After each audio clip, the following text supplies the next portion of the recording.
Boss TV, where inspiration strive.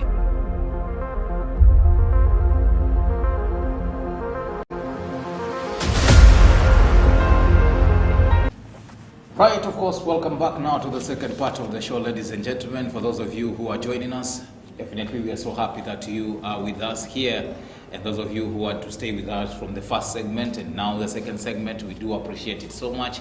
And now we are set here to have our morning discussion, and it's all about matters to do with education. Every Tuesday, we have a sit down, we find people who understand matters about education, and we engage them on very, very typical topics. And today our topic, it's all about getting to quell the ongoing Helb Jitters. And this came about after the big announcement that close to 75,000 freshers who have joined university may not access and may not get the Helb loan from the Helb board through the Ministry of Education. And this is something that spurred a lot of debate, both online and also on different mainstream media. Everyone has voiced out and weighed into the matter. And we also saw the recent one bring from Babu Owino, who is the Member of Parliament, who has been so much vocal about matters of comrades, speaking about this as well. And also this came about after we saw the Senate having to grill the chairman and the CEO of the Helb board, having to get answers from him concerning a few questions that are coming out from this whole topic. And that is what we want to analyze this morning here. And we are asking you a very simple question, that do you feel it's high time that we should come to the reality that Helb can no longer sustain and be of help to the comrades? That is what we are asking you this morning. Do you think that it's high time that we should know that Helb is no longer able to sustain the comrades in the university? That is one of the few questions that we will be engaging my guest this morning, who is Mr. Kevin MUTHINI here, and he is the current Secretary General at the University of Nairobi Student Association, as well as he holds the position of the Secretary General at the umbrella of COASTA. He'll be explaining to me what does that mean and what he does also in his capacity as the Secretary General there. In a nutshell, we want to talk about the entire Helb issue and how can we get to stop and help out this kind of a situation that we are having in the country. Good morning. Good morning. How are you? Good to see you. Pleasure. Karibu sana Boss TV. Asante. Yes. So for the person who is watching you, and I believe your camera is this one, if you're watching, for those who are watching you currently, who exactly is Mr. Kevin? My name is Kevin MUTHINI. I'm the current Secretary General at the University of Nairobi, Mombasa campus. I also hold the position of Secretary General at the Coast Students Association. I'm a third year student of law at the University of Nairobi. Right. So COASTA is the coast? COASTA stands for Coast Students Association. It's an umbrella body that brings along all universities in coasts under one umbrella to articulate our issues and fight for our rights. Very well. And today I want you to at least, speak in line with the COASTA theme, because we are talking about the eternity of all the universities that we are having. And I believe this has come also to your attention that the Helb announced that 75,000 students they may miss to get the funds from the Helb. How did you get to take that kind of news? That news can only be termed as a tragedy, a very, very big tragedy, that the government or the Helb parastatal can even consider to deny comrades their access to Helb. Helb it's oxygen in education. Therefore, alluding that 75,000 students... Why is it oxygen? It is oxygen because it enables education to go through. Because you see, even in high school, we're normally told we'll have free high school, subsidized high school, but then you'll see high schoolers reporting to school, then 10 days later they've been sent home, yet we're being told it's free education. So when it comes to university, Helb is something that enables and makes sure that people from all backgrounds are able to attend university. So the moment that you say it's not there, it's like you're killing the academic vision, the academic dream Right. Shouldn't. Yeah, of course, but I want to take you a little bit behind before we get to move on. A few weeks ago here, I was having another topic concerning all these matters, and we were thinking options beyond help. And to you, you mentioned it to be kind of an oxygen, and oxygen is something that it's quite necessity. And the people engaged here, they told me it's high time we, as the comrades, we should begin seeing help as just a subsidy, and we should not just put all our minds concentrated with the help. And looking at this whole issue here, do you feel that right now, help has inability to sustain the comrades?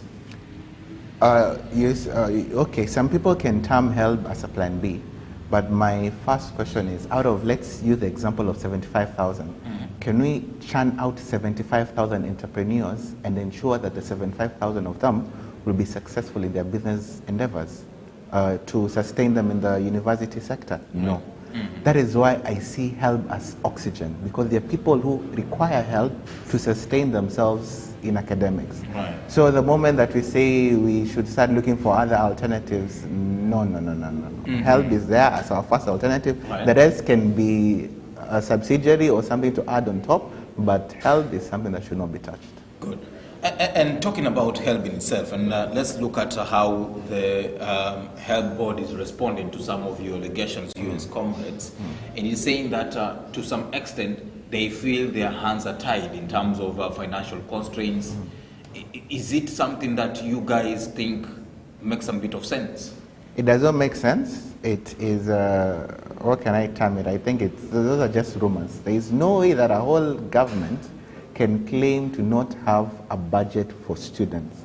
Because why should we be having a budget to pay salaries of members of parliament and fail to have a budget to pay for the academics of students? That is a crime. That reason cannot... That is not a reason. At all. We cannot be having the government failing parastatals such as Kenya Airways, and then they still come to claim that they do not have funding for help. We cannot have a government paying for per diems for members of parliament and other politicians going outside the country and claim that they do not have funds for students. So that is does not make sense at all. Right. And another reason that they were given that yes, this money is given out as loan and it's supposed to rotate. Like for instance, if you finish your schooling, then you can pay it back so as somebody else can get it. And according to the numbers, they're saying that a huge chunk still lies with the people. They've not brought back their money. And they're saying that this may haunt those who are currently proceeding with their studies. Do you think also that one is reason enough? Two things. First of all is the current state of our country. If they could also ensure that once I've graduated, you're able to get employment immediately, then we'd also be able to ensure that they get their repayments immediately. Furthermore, help themselves delay in giving out the disbursement. So why should we be prompt in paying back? Secondly, or the third matter, I don't even understand why this thing is a loan. Help ought to be a grant, the same way members of parliament are given grants to buy cars, politicians are given grants to buy houses. Students ought to be given a grant to study at the university. Right. And this whole noise that you're making, and the much talk that you guys are having, I don't know, just recently you were saying if this persists, then you could be forced to picket or protest about it in the streets, and together with Mheshimiwa Babu Owino also mentioned that. Do you feel like you are fighting a fight here that you will not be winning because this is not the first time that you're having this kind of a conversation? It's not a fight that we will not be winning. You know, in the previous years, students have been very instrumental in the enforcement of any government, in the success of any government, from the 1992 struggle for independence, for the new constitution, multi-party democracy. And at the moment, we are approaching an electioneering year. And when it comes to elections, they need we as the students. Therefore, this is a battle that can be won at best during this period. And that is why we want to make sure that by the time we're transitioning to the next government, these small hitches are completely flattened, and going forward, things will be more smooth. Right. Are you optimistic that they may be that smooth the way you're putting it? And to me, and how things are going here, maybe we may have even a worse situation. The egg must crack. The rights of the comrades must be... Who is going to crack the egg? We, as the students. We are the comrades are the third arm of government, and therefore what we want is what we'll get. Right. Yes. The same way that we have allocations for the judicial arm of the government, legislature, executive, the fourth arm is comrades, and therefore the university students will also have the allocation. Right. And from what you're telling me, you know, I think you've exhausted all your means to try and have this issue be sorted here. If it's writing to, I don't know, taking petitions to Parliament, you've done it before. If you've picketing, you've done it before. Do you have any sort of any means that you're gonna do it through this time round? With the current student leadership that is there, we normally prefer discussing and having mature conversations with the various stakeholders and ensure that they get to understand our position. Right. However, if everything fails, it is our constitutional right to look for other means, which we shall use exhaustively. Yes. Right. Of course, how I wish that those means you would have disclosed to us, but I know for reasons best known to yourself. But now coming back to this, and do you feel like you comrades are pushing the government too far, and your demands are kind of unrealistic based on the times at which we are, the economy and how we are doing? It's an electioneering period. Do you think that you're taking this too far and you're pressuring the government and it has little about it? As I said earlier, this is like oxygen to the comrades. We are not pressuring the government to do anything that is beyond their capacity. We are pressuring the government to do their role, what we elected them to do, what they ought to do, what the Constitution right to education stipulates regarding access to education. Therefore, there is no pushing of the government that we're doing. Despite the economy, education must go on. We cannot stop everything and drop everything and declare that 75,000 students who need help ought to not proceed because of the COVID situation. There's some things that can be paused in the government budget. There's some things that can be cut. For instance? I've spoken before, some of these unnecessary trips that they do, some of these things that they end up funding, there are some projects that honestly do not make sense. Comrades should be sorted first. From there, move forward and deal with other things. Right. And this whole conversation and the debate around the help and the jitters that it's causing, how do you feel it's over detrimental to the success and the education and the academics of the comrades? You see, once we miss the help, comrades themselves won't even be able to join the university. We'll be having a very big backlog of students who've cleared high school successfully and failed to join the university. As early as even now as we speak, we have people who are not able to join the university prior due to financial constraints. I think we all know how bad, in fact, in matters COVID, the economy was shattered. You cannot convince me that the effects being felt by the common mananchi are the same effects being felt by the government who have access to getting loans and grants from other states to fund the students. Therefore, they ought to help. Right. And of course, according to the chair of the board, the Helb board, upon being asked about how the things are going now, and he says here, the Helb gets money from the treasury, and the treasury has not dispersed the monies. And the treasury is saying, due to the COVID-19 pandemic, they were unable to meet their targets of revenue. Therefore, the little amount that they have and they have collected, they're trying to see where can they place it urgently, and they're setting some kind of priorities here. Do you feel like also issues about comrades and getting funds for the comrades is quite a priority and should be in the list? How can they not prioritize the fourth arm of the government? It's wrong. We are a priority because we are the future of this country, and therefore they ought to invest in the future of this country. They need the academic manpower from us. In the coming years, we do not expect to see other people doing some of the works that we can be doing. Through funding education, that is the same way that we make sure that in the coming future, the engineers building roads, the lawyers, the teachers, all as manpower from this country. And that is why we've also been seeing a lot of graduates going to seek opportunities outside the country, because there they seem to be more valued than us right here. So we're losing very important intellectual manpower. Therefore, the best way to retain it is by making sure that the government as well is funding this sector. And some of you have called and told of the government that, for instance, they're saying that the government is playing some bit of mischief here. I don't know to who. And they're also saying it's quite being dishonest on the way at which they're addressing this issue. And you're also saying that they do not take the issue about comrades so seriously as such, the way they take other issues. Such allegations and such naming that you're naming the government, don't you think also to some extent they feel does not have any basis of argument? We are not hiding the truth. The truth is the government has failed to support students. Even in the universities, the university funding has greatly reduced. Not even just help, just funding the universities to make sure. Some of our universities are facing so many debts that are yet to be paid, so we cannot be going clearing off parastatals like Kenya Airways, which ought to be making money, and leaving the university sector. Good. Very well. I want to take a short break here, Mr. Kevin. When we come back, we'll be looking at how do we find an amicable solution into this. Yes, we know where the problem is. Maybe we may have a few amounts of cash, and we need to find more.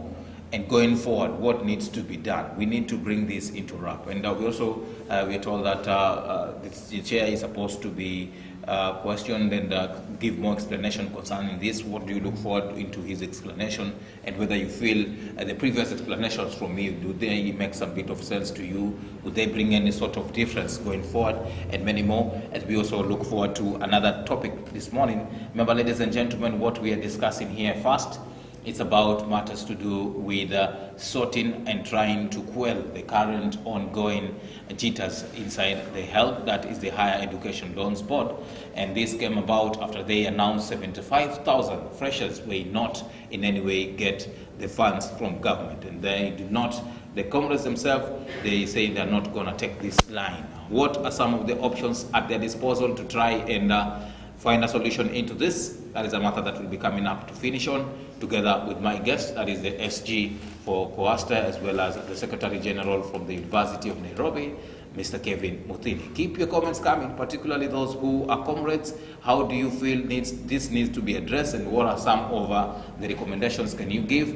And also I'll be sampling your views as we get along with the program. But right now, though, we are taking a short break. We'll be coming back in a moment.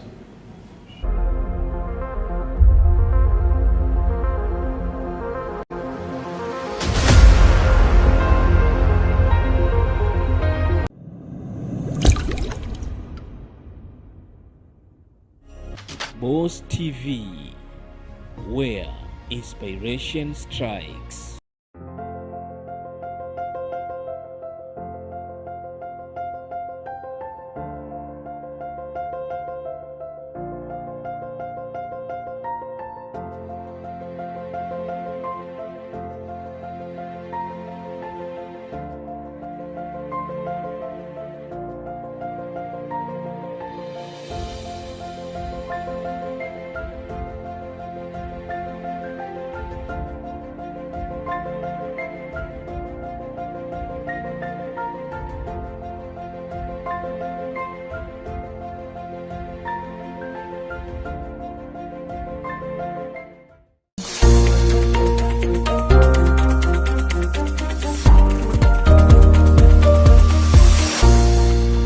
Boss TV, where inspiration strikes. See, in fact, you are everything I ever wanted in a woman. I think your husband is having an affair. I'm so fine this marriage, Joe. See, these things happens in Bollywood movies. I've discovered that you're a witch. Why don't you have a single drop of human sympathy? The fact that I've been polite with you all these years doesn't mean I'm afraid of you. You better take care to whoever that is responsible for that pregnancy. We don't have a bastard in our family. I will not be here and allow that useless girl tear my family apart. Point of correction. I am not abandoning my own family. What is it? Shh. Frank, you won't sleep with me, your wife in the house, you won't sleep with me in the office. How do you want me to get satisfaction? How do you expect us to have another child? How do you know this is not? Oh, please don't tell me that.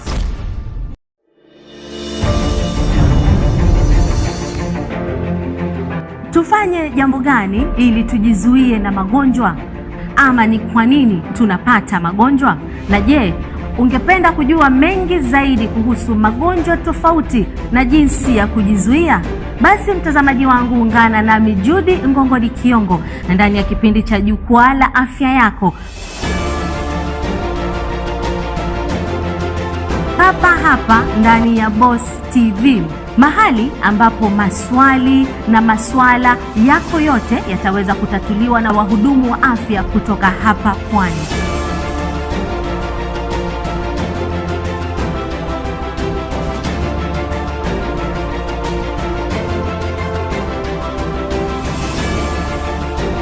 Tegea Jukwaa la Afya Yako.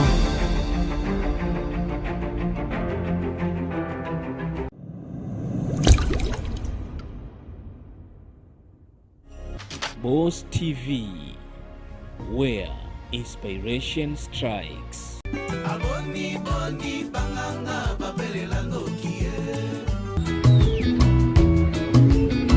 Ta façon d'aimer doudou, c'est pas gentil, c'est pas gentil, vraiment fatigue.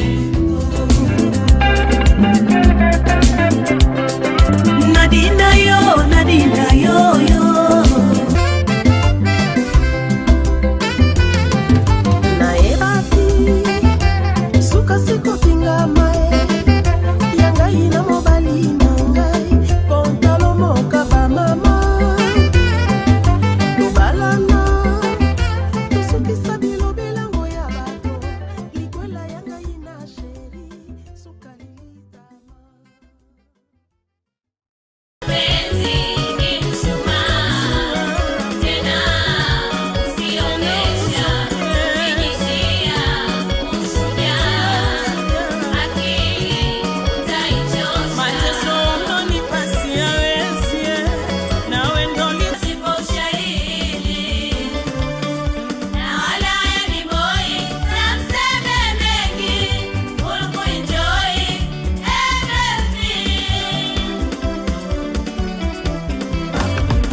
Wala sehemu kiraka.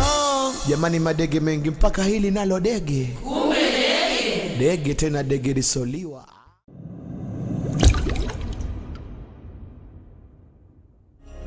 Boss TV, where inspiration strikes.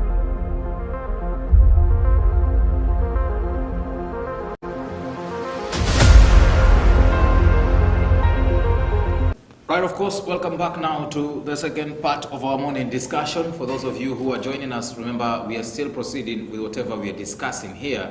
And this touches on the entire conference, and those who are in the university, in one way or another, you may need to be worried. That is what Kevin says here, because your oxygen may soon be cut off. And the oxygen that we are talking about here is the entire HELB loan from the HELB board through the Ministry of Education here.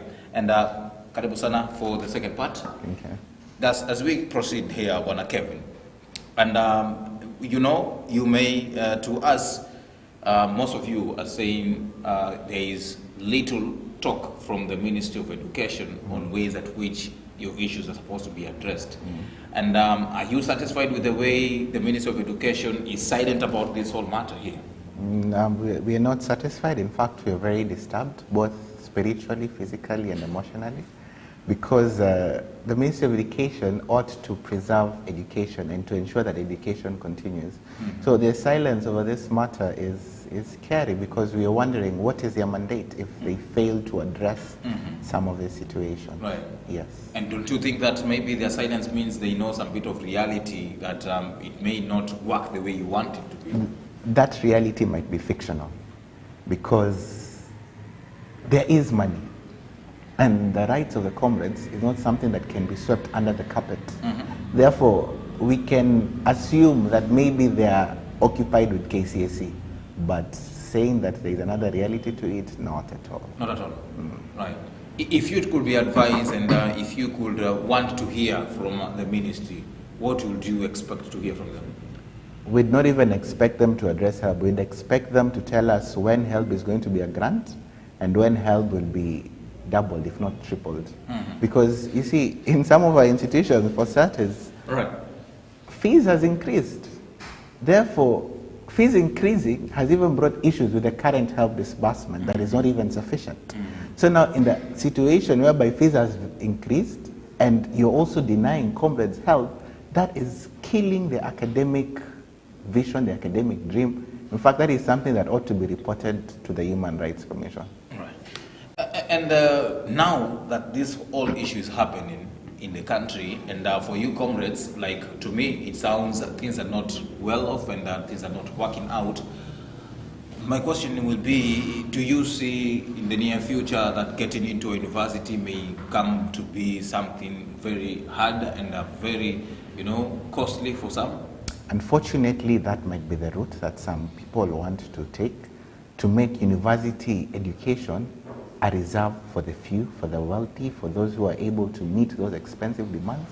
And that is something that we cannot allow, we will not allow, we will never allow. University education is something that should be accessible to each and every single student who has graduated from high school. Therefore, means of trying to make sure that their access to funds and paying those fees are not accessible, something that we shall not condone. Right.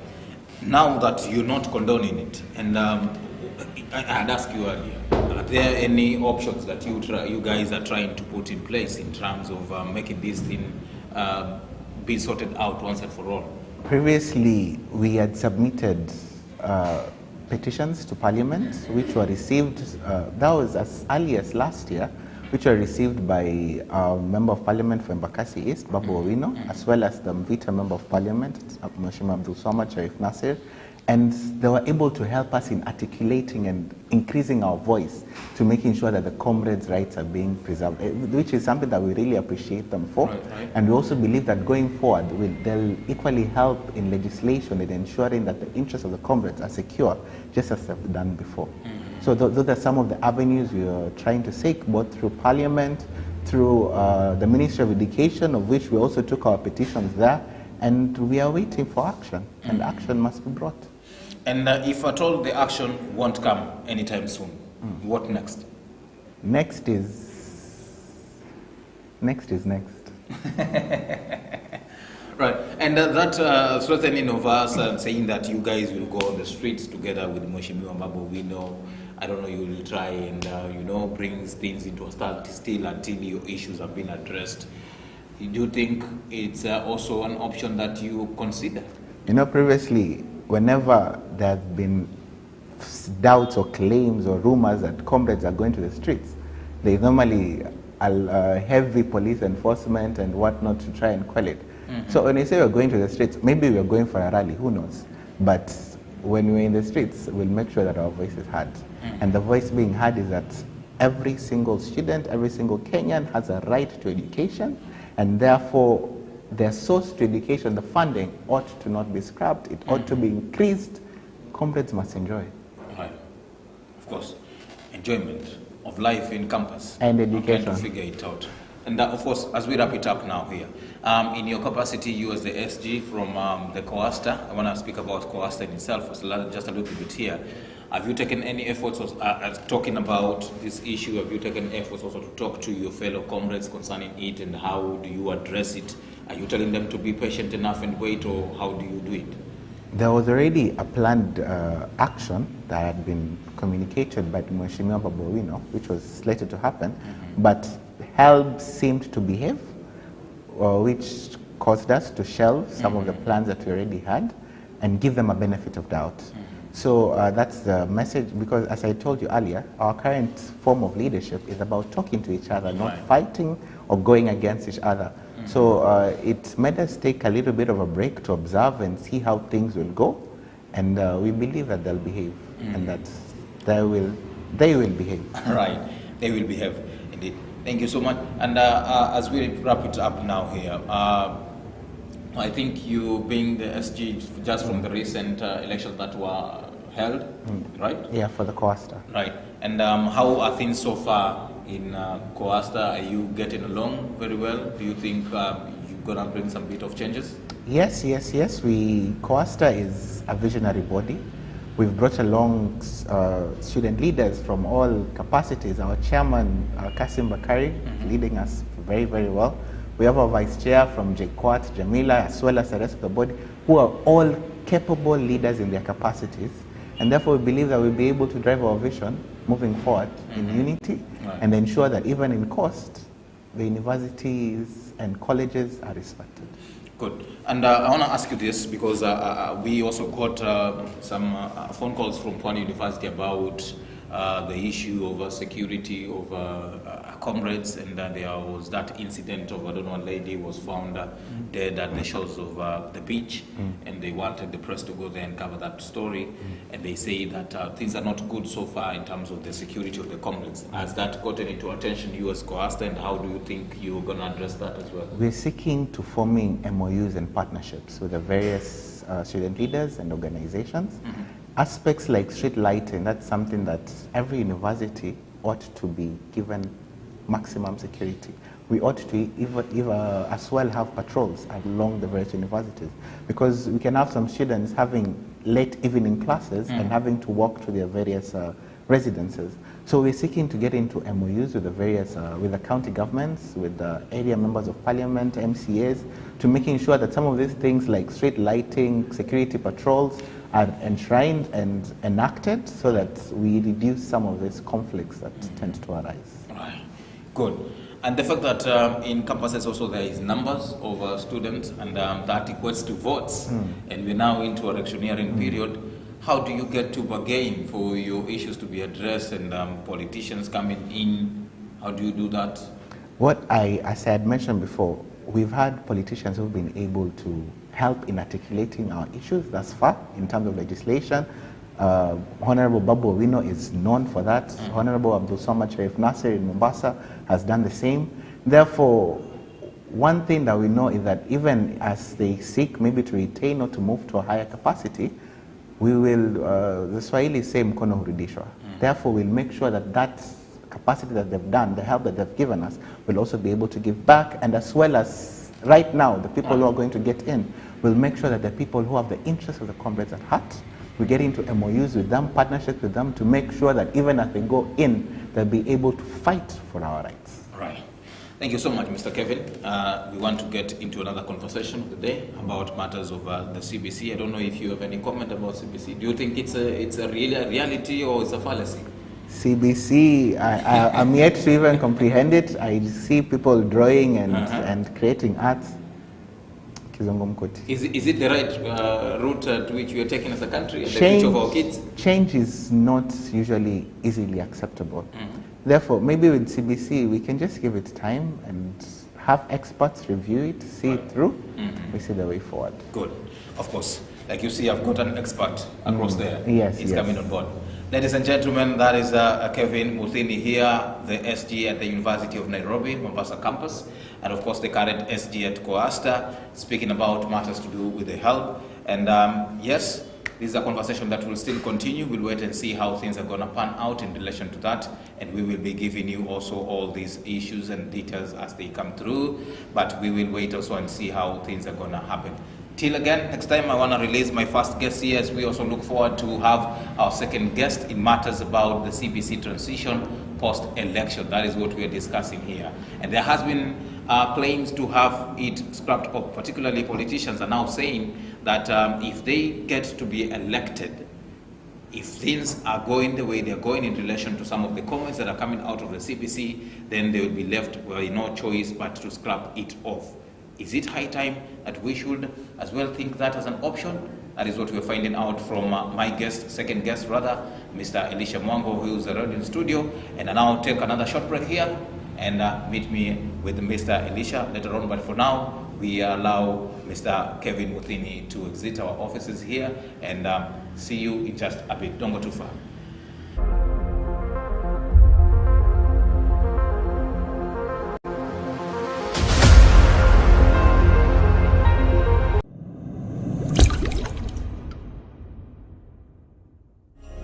Boss TV, where inspiration strikes.